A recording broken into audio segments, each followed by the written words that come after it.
Assalamualaikum warahmatullahi wabarakatuh. Waalaikumsalam warahmatullahi wabarakatuh. Bapak Ibu yang saya hormati, perkenalkan saya di sini Pak Teguh dari SMP Al-Hiliyah Semarang, calon guru penggerak Angkatan 8 Kota Semarang, akan melakukan kegiatan pra-observasi terhadap rekan sejawat saya, yakni Bapak Edi Mulyono, SHG.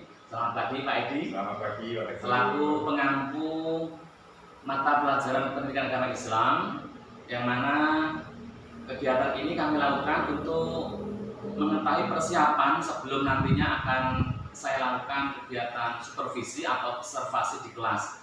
Untuk mengetahui lebih jauh, maka saya akan menanyakan beberapa hal kepada Pak Edi Mulyono.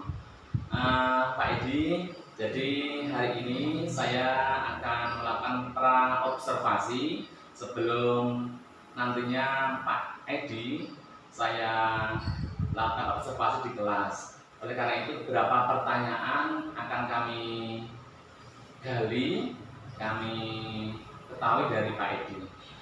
Yang pertama, untuk tujuan pembelajaran dari mata pelajaran PAI ini, apa yang akan Bapak berikan kepada anak-anak?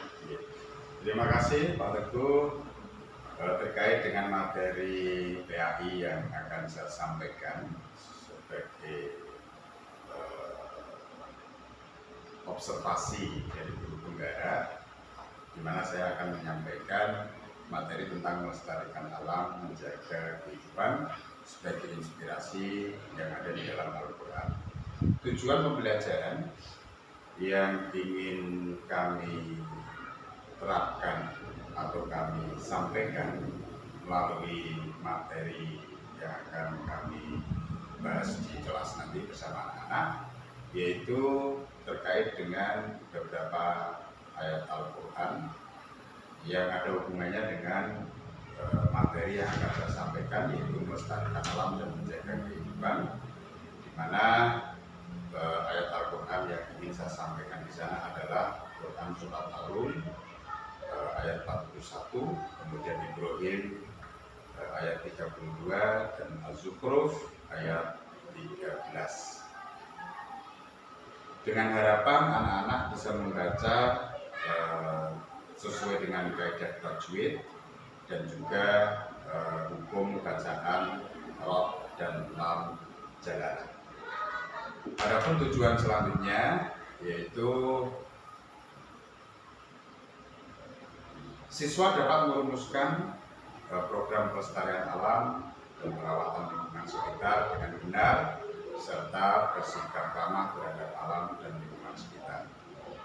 Kemudian tujuan berikutnya adalah siswa dapat membuat video dokumentasi tentang program pelestarian alam dan perawatan lingkungan sekitar dengan baik serta berperilaku menjaga dan merawat alam dan lingkungan sekitar sebagaimana yang ada di dalam Quran Surat Ar-Rum ayat 41, Ibrahim ayat 32, dan Az-Zukhruf ayat 13 serta hadis terkait dengan pelestarian alam dengan benar. Seperti itu Pak Teguh tujuan yang ingin saya sampaikan dalam pembelajaran ini. Terima kasih Pak Edi. Jadi tadi kalau saya dengarkan dan saya amati, dari tujuan pembelajaran nanti akan disampaikan ke anak-anak, yakni tentang bagaimana nantinya anak bisa melestarikan alam dan perawatan lingkungan sekitar dengan baik, yang tentunya nanti berdasarkan Quran Surat Az-Zukhruf dan juga Ibrahim. Dan juga tadi anak-anak bisa membaca Al-Quran surat yang tadi disampaikan sesuai dengan kaidah tajwid dengan benar. Baiklah Pak Edi, berikutnya dari tujuan yang sudah Bapak sampaikan tadi, area pengembangan apa yang tidak dicapai Pak? Area pengembangan yang ingin saya capai di dalam pembelajaran ini tidak hanya secara kognitif atau pengetahuan, tapi juga secara psikomotorik atau praktek seperti itu.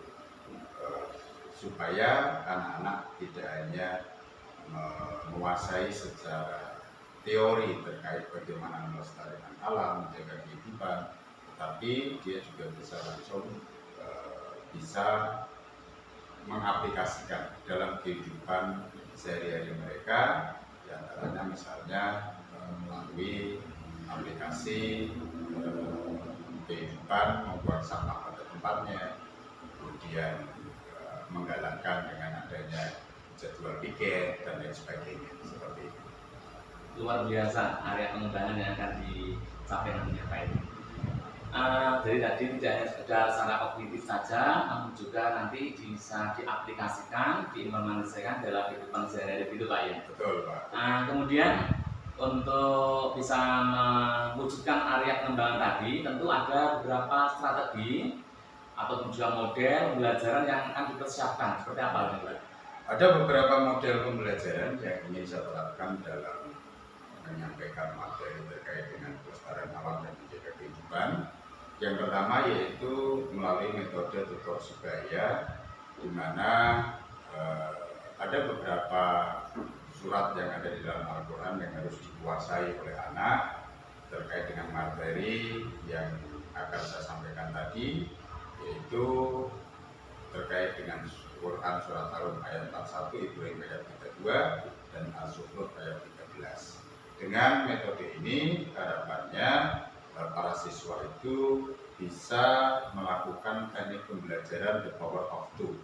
Siswa dapat membaca, yang satu menyimak, kemudian tidak hanya sekedar membaca, tapi juga mereka bisa menghafalkan satu sama lain dengan teman tutornya seperti itu. Kemudian metode yang berikutnya adalah melalui pembelajaran discovery learning, di mana siswa dapat menjelaskan kandungan Quran surat Ar-Rum ayat 41, Ibrahim ayat 32, dan Az-Zukhruf ayat 13, serta hadis terkait dengan pelestarian alam, di mana harapannya para siswa ini melalui pembelajaran discovery learning mereka bisa mensyukuri anugerah alam semesta yang diberikan oleh Allah Subhanahu wa Ta'ala.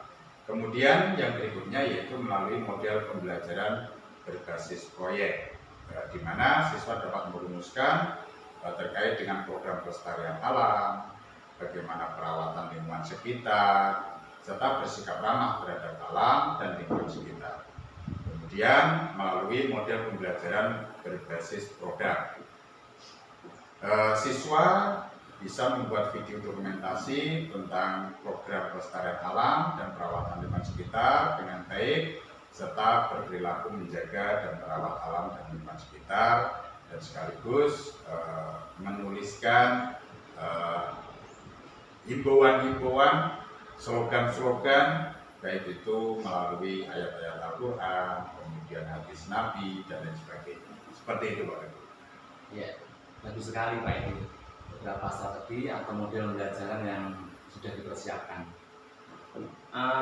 Kemudian dari strategi atau model yang sudah dipersiapkan tadi, tentunya ada beberapa media, sarana, prasarana yang tentu harus dipersiapkan Pak ya. Iya, betul. Kira-kira apa nanti media yang diperlukan? Ya, beberapa media yang kami butuhkan diantaranya adalah gawai, kemudian laptop atau komputer PC, akses internet pastinya, kemudian buku teks terkait dengan materi yang akan kita pelajari bersama di kelas, kemudian papan tulis, RKPD, handout materi, kemudian proyektor atau infokus, dan juga referensi yang lainnya terkait dengan materi yang akan saya sampaikan. Seperti itu. Baik Pak Edi, kiranya saya semakin penasaran terhadap rancangan, tujuan, area pengembangan, strategi, ataupun juga media yang sudah dipersiapkan tadi. Kira-kira kapan Pak ini? Waktu mana Bapak akan melaksanakan kegiatan belajar ini? Iya. Bisa hari ini Pak Teguh, kebetulan di hari Selasa saya ada jadwal di kelas 8A, di kelas 8B, di jam pertama sampai jam ketiga, seperti itu. Ya, terima kasih. Kita bisa ketemu di kelas 8B dalam kegiatan observasi di kelas Pak ya. Kira-kira yang terakhir Pak Edi, dari pertemuan hari ini tentu refleksi apa yang Pak Edi bisa rasakan ataupun bisa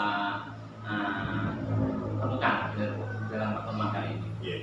Terima kasih Pak Teguh, refleksi yang bisa saya dapatkan dari kegiatan observasi terkait dengan pembelajaran yang akan saya laksanakan di pagi hari ini sebelum saya mengajar.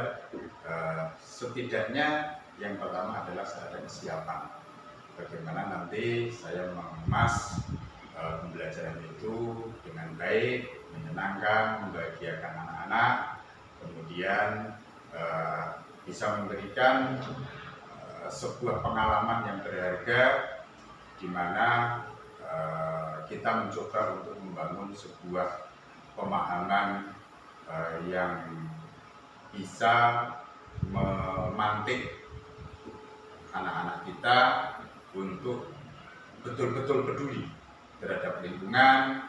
Mereka mau menjaga lingkungan mereka, karena lingkungan adalah tempat tinggal kita, untuk kita jaga kelestariannya, kebersihannya, sehingga akan menjadi tempat yang nyaman untuk kita tinggal. Seperti itu Pak. Baik sekali Pak Edi, dari refleksi pertemuan kita kali ini, mudah-mudahan tentunya ada manfaat karena ini bisa menjadi bekal awal pra observasi, dan tentunya saya berharap nanti dalam pelaksanaan kegiatan belajaran observasi di kelas sesuai dengan apa yang tadi Pak Edi sampaikan dan sudah direncanakan. Sampai ketemu nanti di kelas lebih Pak Edi. Terima kasih atas kesempatan dan waktunya saat ini. Demikian saya akhiri. Assalamualaikum warahmatullahi wabarakatuh. Waalaikumsalam warahmatullahi wabarakatuh.